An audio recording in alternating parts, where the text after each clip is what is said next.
Naia Love Stories. Like, subscribe, and share with your family and friends. On the other side, the grassland looked greener. The higher the coconut, the sweeter the jelly. Sometimes you keep climbing for more and more, but what sweet Nanny got to go run our belly. One day, Nanny Goat was in the garden, rolling around and sniffing on the leaves. Buck Goat was down by the mango tree, grazing slowly and chewing on the weeds. The kids were playing in the grass because the yard was full of adventure, juking jankros of Jamaica and catching crabs with their colorful claw. Nanny Goat was getting hungry, and she really did feel for something sweet. She didn't like the look of the dusty grass that was underneath the mango tree. In the distance, she saw grass was greener. Eating a yard just didn't make sense. She wanted to go where the green grass was, but in the way was a barbed wire fence. Nanny Goat wanted yam the green grass. She had to taste it by hook or by crook.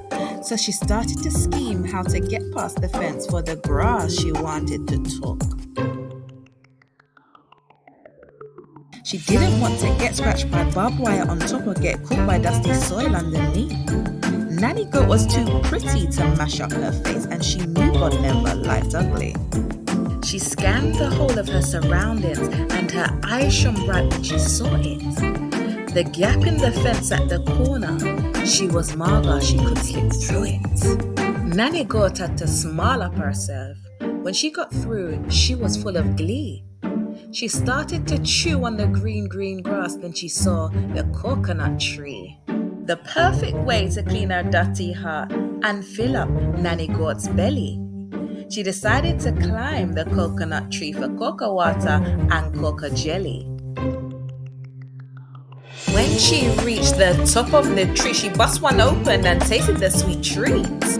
Glug, glug, glug, she boxed down the juice, then she nam off the coconut meat.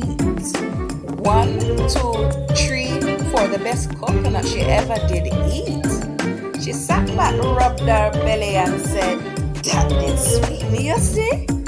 She wanted to pick a few to eat and pack a few to save and keep. But she knew she couldn't tell the kids them. Through a true defense she did creep. So every day when the kids weren't looking, she'd sneak off to fill up her belly. She'd climb to the top of the coconut tree for cocoa water and cocoa jelly. The kids were in the ackee tree swiping rat-bat and splashing with their river mama friends. Nanny left the kids playing in the yard through their fun just never seemed to end. Nanny Goat snuck off to smile up herself and eat the grass through the fence that was green. Then she went to clean off her dirty heart with cocoa water and cocoa jelly. 1, 2, 3 for the best coconut she ever did eat. She sat back, rubbed her belly and said, "That did sweet me, you see?" The next day, the kids were playing in the yard searching for treasure lost in Savlamar. Every now and then, Nanny Goat would say, "Picnic, nobody go too far." When the kids weren't looking, Nanny Goat snuck off to eat the grass through the fence that was green. Then she went to clean off her dirty heart with cocoa water and cocoa jelly. 1, 2, 3 for the best coconut she ever did eat. She sat back, rubbed her belly and said, "That did sweet me, you see?" But as Nanny Goat was climbing down, she heard a woof and a growl from beneath. "Woof, woof, woof," barked the maga dog. One ran over, but soon there were 3. It's not that Nanny never liked dogs, she just wasn't expecting it. The barks were so loud and their teeth were sharp, Nanny almost jumped out of her skin. Then she heard a great big rumble. It felt like thunder at the bottom of her belly. Her stomach felt bad. She had to run. She knew she had to get ready. What a thing, she named too many coconuts. She really loved the coconut jelly. But she never realized that the coconuts were going to mash up her belly. Nanny Goat had to get back quick. She dashed her coconuts to get rid of them. When the coconuts fell, the dogs howled and ran. Nanny ran back to the garden. When she came back in a panic, Muck had to ask Nanny Goat, "What is it?" "When yam too much grass and coconut, my belly mash up, I want to vomit." "You bugger you," Buck laughed. The kids were confused. Why was Nanny Goat's face full of dread? Buck Goat made Nanny some hot bush tea. Then he turned to the kids them and said, "On the other side, the grass might look greener.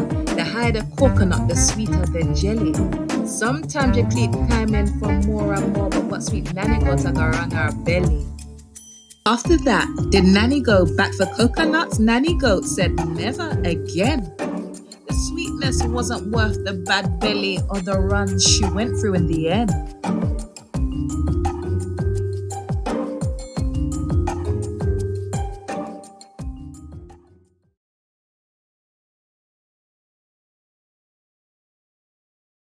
Duppy Know for frighten, looking for those who are easy to scare. Duppy don't look for the smallest, but those who are afraid to say rare. There's no need to be afraid of Duppy, because Duppy walks amongst us all. You'll find one Duppy wherever you go, like at the beach when you are play ball. Duppy might like all the things you like, from climbing walls to paddling canoe. But frightening people is by far Duppy's favorite thing to do. Duppy won't frighten just anybody, but will frighten almost anywhere. You might be in the market with your friends then, or in the playground when you get a scare. Duppy might back you in the corner or hover all over you. Duppy will go fly all over the place to find the best place for say boo. Duppy might try to scream loudly, get large or make a hullabaloo. One thing Duppy really can't take is when you say, "Me not afraid of you." Duppy know who for frighten, looking for those who are easy to scare. Duppy don't look for the slowest, but those who are afraid to say reh. Duppy know who for frighten, especially when it's dark. So keep your two eyes wide open, shine a light when you're in a deep park. Whether you're alone with friends or family, beware so you don't trip and fall. Duppy go try get you when you're down for the fun of seeing you crawl.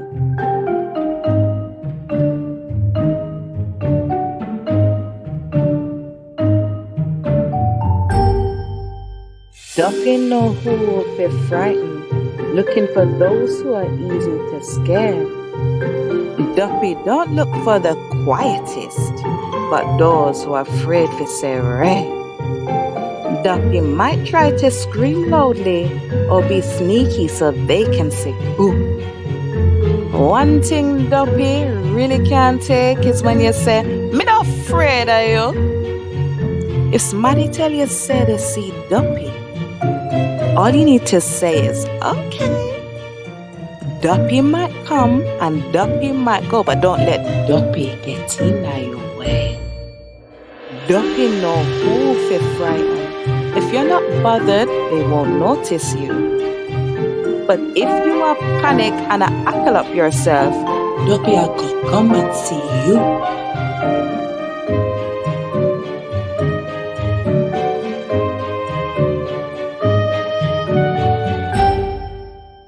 Duppy know who for frighten, looking for those who are easy to scare.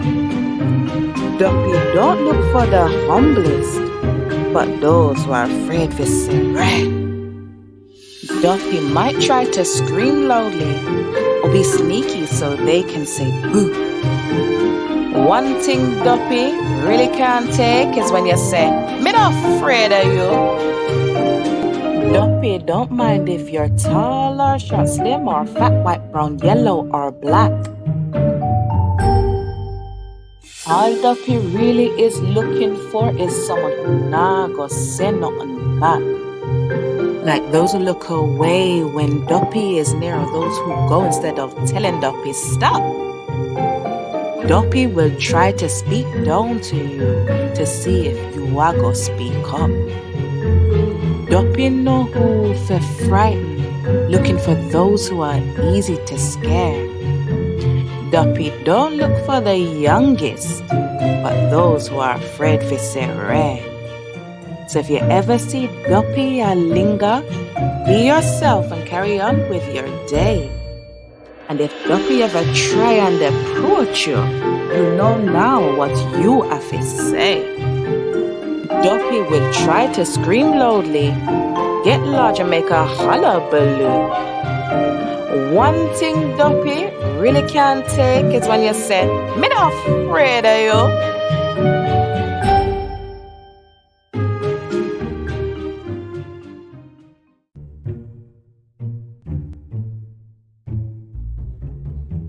It's part of life to have a little chores. Some will like and some will not like to do it. Some people don't like to wash the dishes, and some people don't like to brush them teeth. Some kids run away from bathing, and some kids not like to tie them shoe. Some kids not like to tidy up them room. What don't you like to do?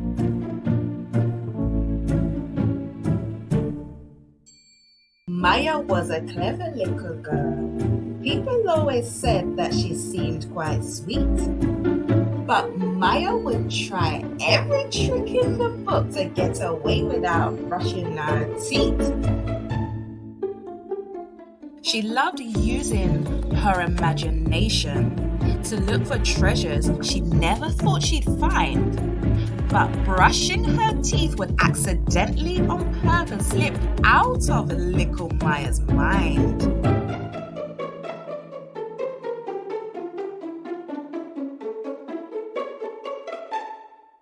It was a sunny midday on Monday, and Maya was digging in the garden. Mud pie was on the menu, and in the sun, it's a hard. Her ma was in the kitchen, seasoning up some meat. When she saw Maya, her spirit just told her to ask if she'd brushed her teeth. "You brush your teeth from morning?" Ma turned toward her and said, "Yes, Ma, I did it when you went to the shop to buy some hardo bread." "You sure?" Ma was suspicious. "Yes, Ma," was Maya's reply. But Ma was too busy. She left Maya to it. The thing was Maya alive.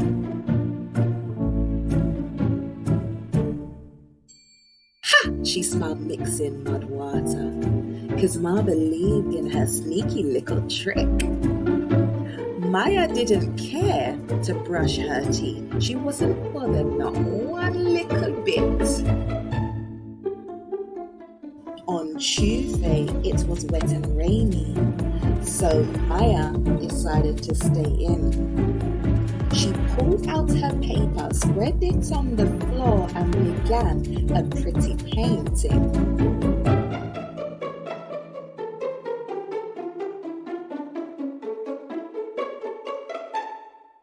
Her ma was in the bathroom, cleaning the sink in her ensuite. When she heard Maya, her spirit just told her to ask if she'd brushed her teeth. "You brush your teeth from morning?" Ma turned toward her and said, "Yes, Ma, I did it when you were downstairs after I made my bed." "You sure?" Ma was suspicious. "Yes, Ma," was Maya's reply. But Ma was too busy. She left Maya to it. The thing was Maya alive. Maya smiled as she painted, because Ma believed in her sneaky little trick. Maya didn't care that her mouth was musty. She wasn't bothered not one little bit.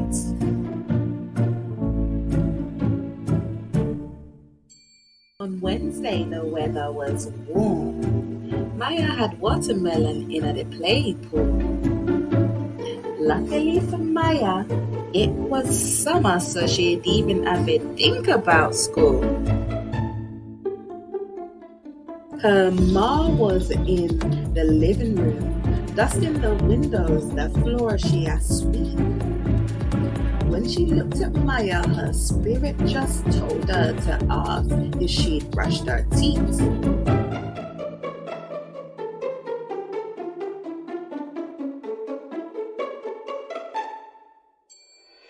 You brush your teeth from morning?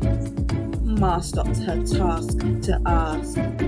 Yes, Ma, I did it when you were asleep so that I could eat my breakfast. You sure? Ma was suspicious. Yes, Ma, was Maya's reply. But Ma was too busy. She left Maya to it. The thing was, Maya a lie. Ha! She smiled with watermelon. Because Ma believed in her sneaky little trick. Maya didn't care that her teeth felt cloudy. She wasn't bothered not one little bit. Thursday came and Maya was excited. It was the day that she would always bake. She got some frosting and sprinkles to put on top of her cupcake.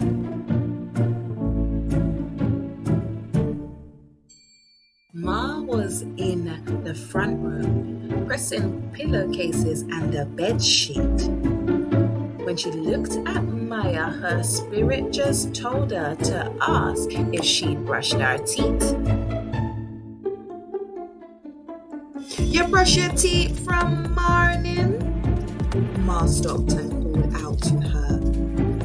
Yes, Ma, I did before you got up when I came out of the shower.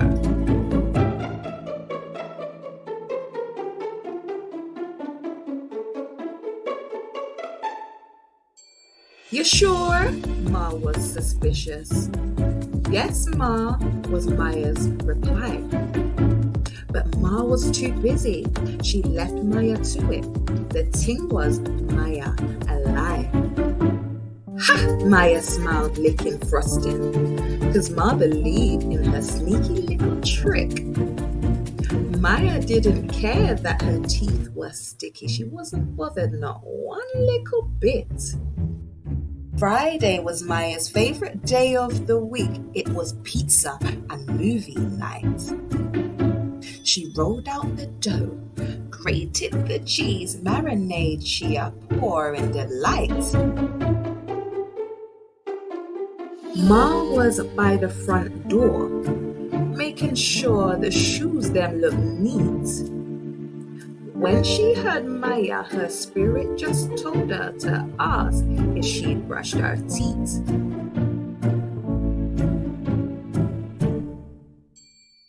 You brush your teeth from morning?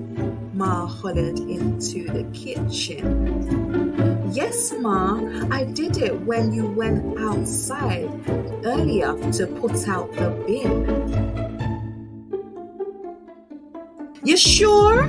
Ma was suspicious. Yes, Ma, was Maya's reply. But Ma was too busy. She left Maya to it. The thing was, Maya a lie.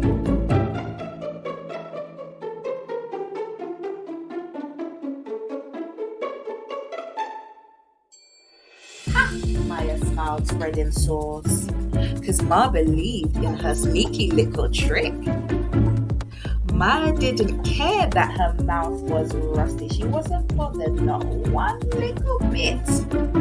On Saturday, Maya ate sausage bun while she stayed in her pajamas. She wanted to see how high she could build her giant House of Cards. Ma was in the hallway, wiping the skirting boards down with bleach. When she heard Maya, her spirit just told her to ask if she brushed her teeth. You brush your teeth from morning? Ma called into the front room. Yes, Ma, when you went in the attic to clean the cobwebs with the broom. You sure? Ma was suspicious. Yes, Ma, was Maya's reply. But Ma was too busy. She left Maya to it. The thing was, Maya alive. Ha! Maya smiled, stacking cards, because Ma believed in her sneaky little trick. Maya didn't care that her teeth were all lumpy. She wasn't bothered, not one little bit.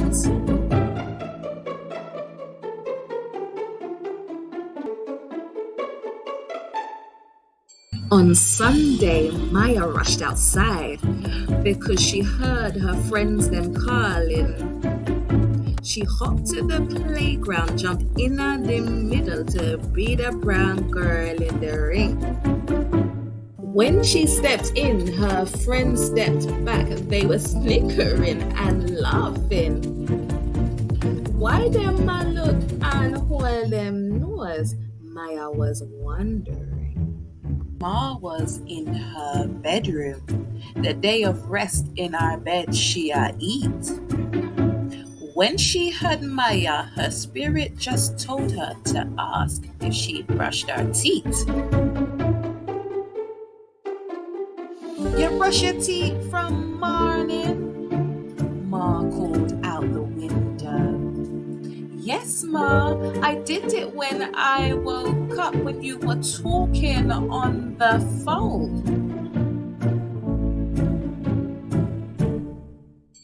You sure? Ma was suspicious. Yes, Ma, she started to chime.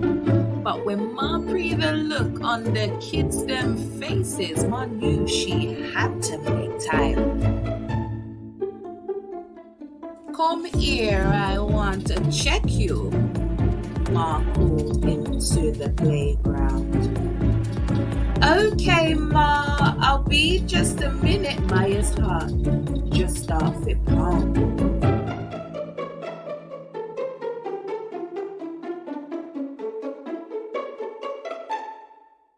When Maya finally came inside, her Ma asked to smell her breath. No, sir, Ma bawled as Maya opened her mouth. Her teeth were yellow. Her mouth smelled like death. Maya, you brush your teeth from morning? Ma asked Maya again. She didn't speak. She was scared she'd get caught, so she simply nodded her head. Let me see, Maya's Ma asked. She got her nail to scrape Maya's teeth. As her finger ran across her gum, a pile of sludge sat underneath. Under her nail, Ma was shocked to see Monday's mud, Tuesday's paint, and then more. Wednesday's rotten watermelon, Thursday's frosting, frowsier than before.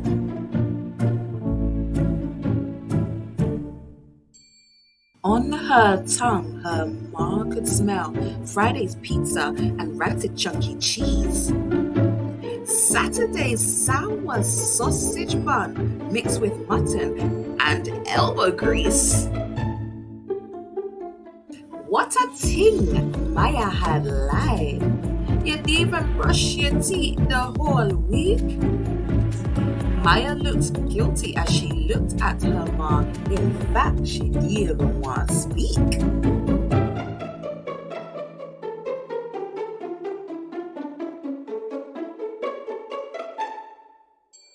Maya mouth stinks, you can't see the plaque. Your teeth have lumps and your tongue has gone black.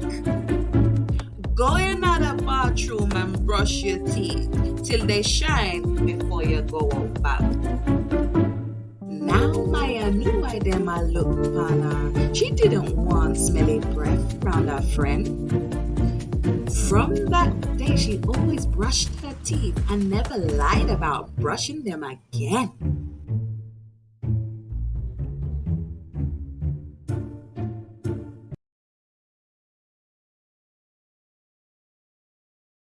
Good food is always hard to resist, especially when the food looks shelly. Sometimes it's hard to know when enough is enough, when your eye bigger than your belly. Maya was one little picnic who yammed till her belly was stuffed. She'd always be in the people them's plate, so everyone would call her Nuff. Maya was a bum belly picnic. In her eyes, everything looked delicious. When it came to breakfast, lunch, and dinner, she was always so ramalicious. When it was time to yam, it didn't take much to get Maya in the mood. And one thing Maya couldn't resist was a nice little plate of party food.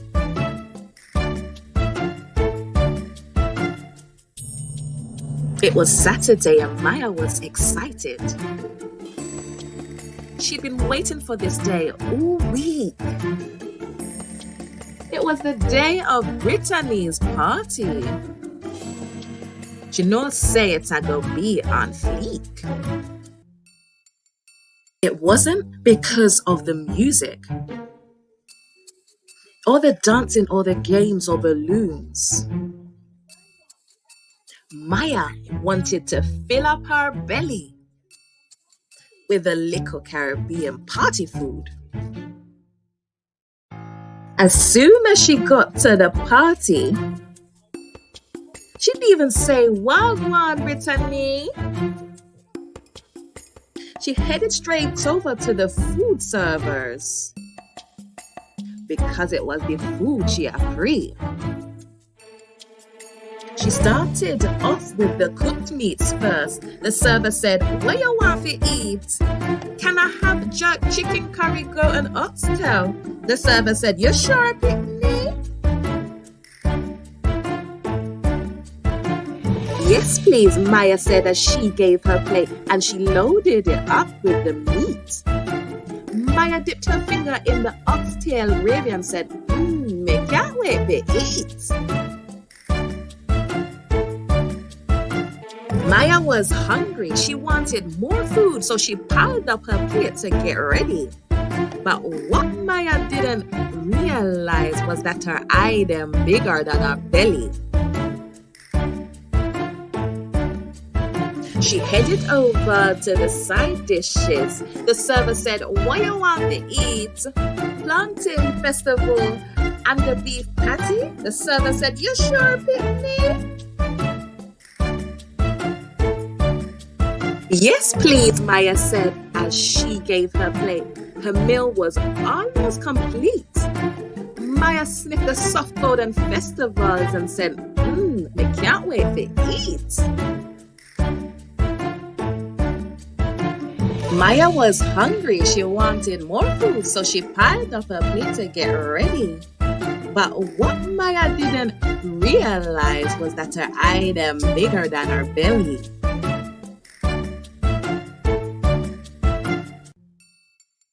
There's one thing you need to know about Maya, and it probably doesn't come as a surprise.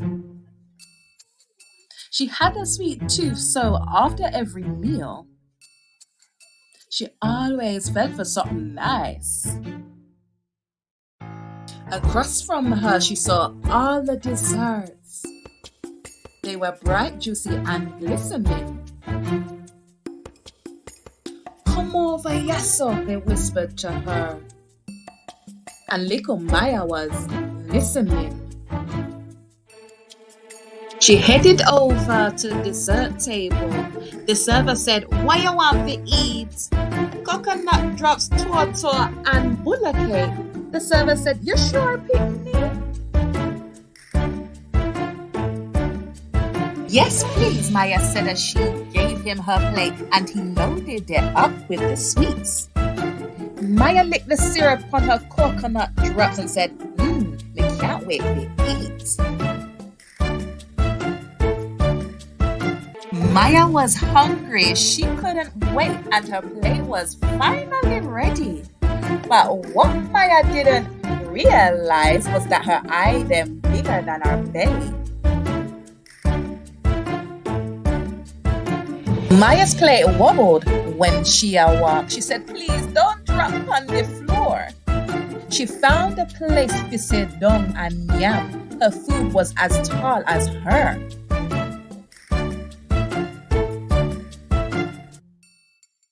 She took a bite out of her jerk chicken and dipped Festival in her beef patty. Then she tried some curry goat and plantain and said, "Boy, the food tastes goody." Maya dived back in for some more. She took a bite out of her oxtail. The more she ate, the more she smiled, and her belly began to swell. She tried bulla cake with butter and cheese, then she went for torta and coconut drops. She huffed and puffed as she put it in her mouth. Her belly button was about to pop. "No, sir," she thought as she grabbed her tummy. Her mom came over and said, "What do you?" "I ate too much oxtail at festival. I can't manage. I need to do." Maya's mom laughed as she looked at her. This always happened, time and time again. Maya always bit off more than she could chew. She yam too much. She too craving. Not everything you see you have to yam because you might not have space for it. You can always try some food another day. Why feast today and tomorrow famine? Good food is always hard to resist, especially when the food looks shelly. Sometimes it's hard to know when enough is enough when your eye them bigger than your belly.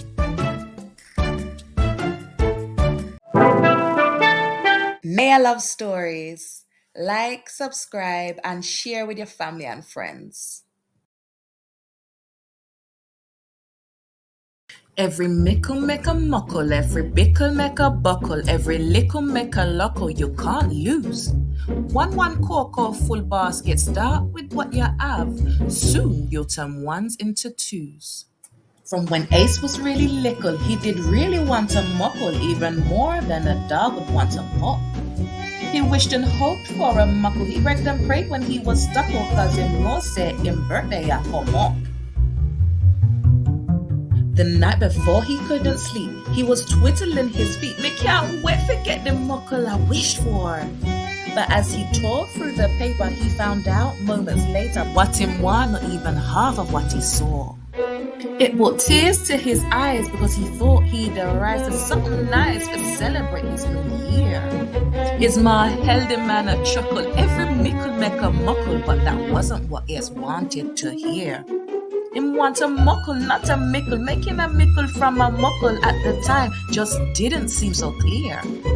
When Ace's mother left, he sat on the edge of the bed. "How do you make a muckle from a mickle?" he said. Then a bright sparkle made a spickle, so bright that he was startled. He said, "Me, I go find one instead."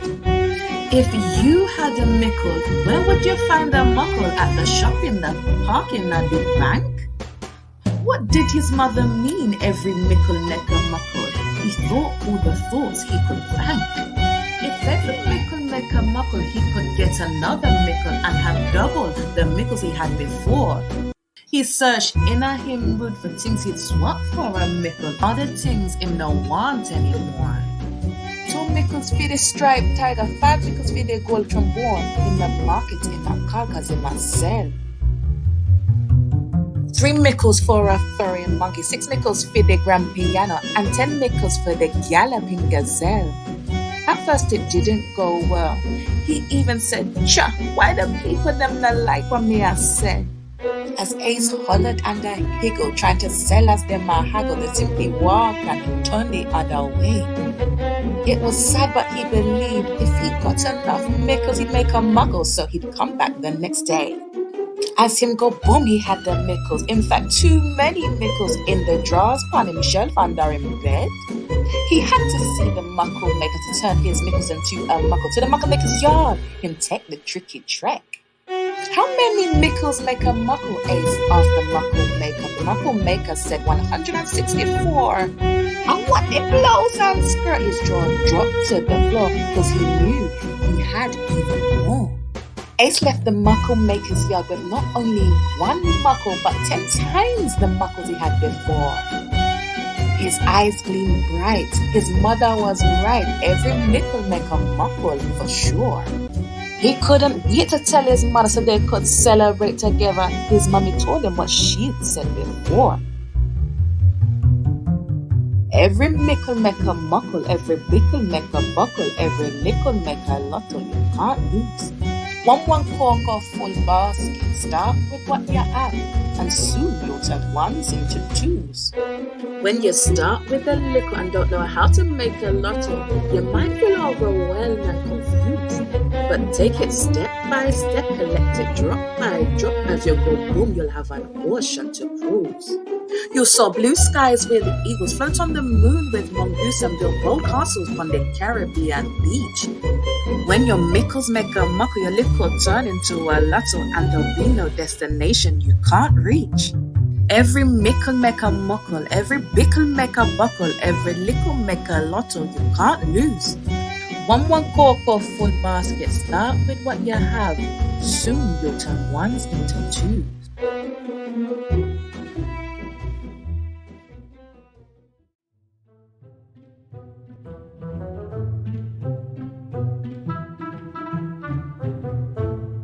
Sometimes seeing is believing. Sometimes you have to try it for real. Sometimes those who know might warn us, but who not hear must feel.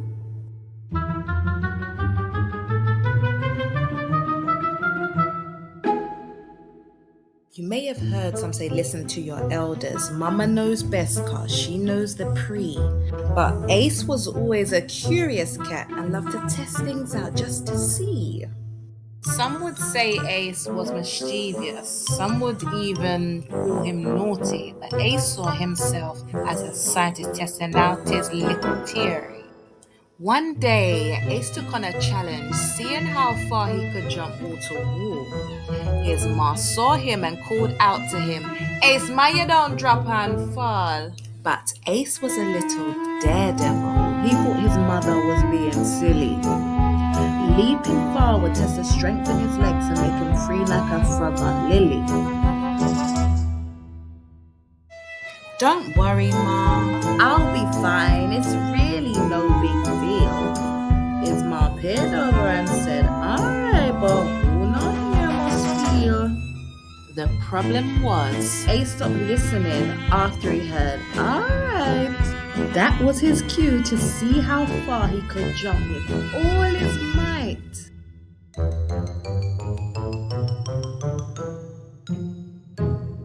He started off with the short walls first and said, "This is easy peasy." Then him take on the taller ones and took his longest leap. "Yippee!" he yelled as he jumped. In the air he called, "I'm free!" But as he approached, his foot just missed. He fell and scraped up his knee.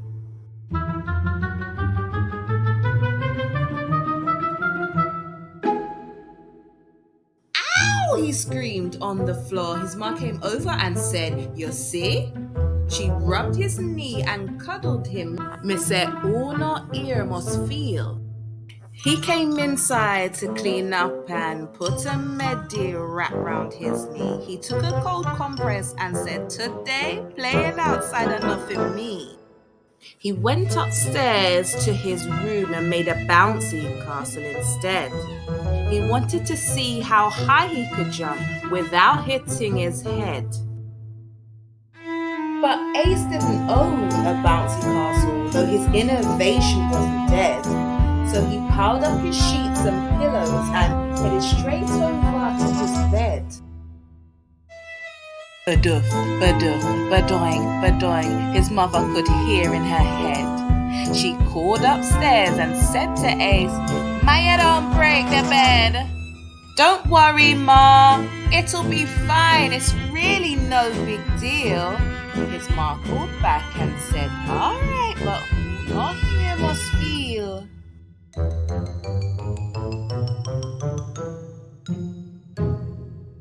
Ace continued his bouncing game. Higher and higher his bounces would stack. He was dodging the ceiling every time, then two twos he heard a crack.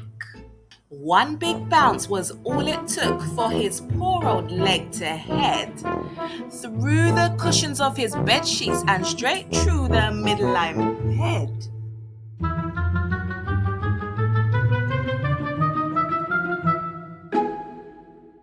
The hullabaloo made his ma come out. When she saw him, she said, "You see?" She picked him out of the hole in his bed. "Me say, oh no, here must feel." "Anyway, your dinner's ready. Wash your hands and come downstairs. You can sit down nicely while I get your food prepared." His ma dished rice and peas and chicken with a side of Brussels sprouts. She put down his plate, said, "Your food is hot. Mind you don't burn your mouth." "Don't worry, Ma. I'll be fine. It's really no big deal." His ma peered over and said, "Alright, but who not here must feel." Just as Ace got a spoonful to shovel it to the back of his head, he stopped and peered over to his mum and blew the spoon instead. His ma smirked as she looked at Ace. "I see you take time with your meal." And Ace responded, "Yes, because who not here will feel."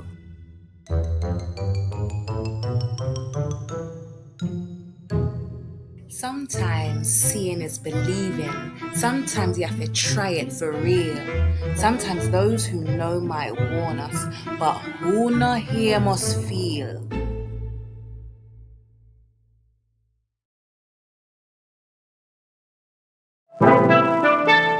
Thanks for watching Naia Love Stories. For more stories, subscribe to the YouTube channel and head over to Amazon for Naia Lewis storybooks. Like, subscribe, and share with your family and friends.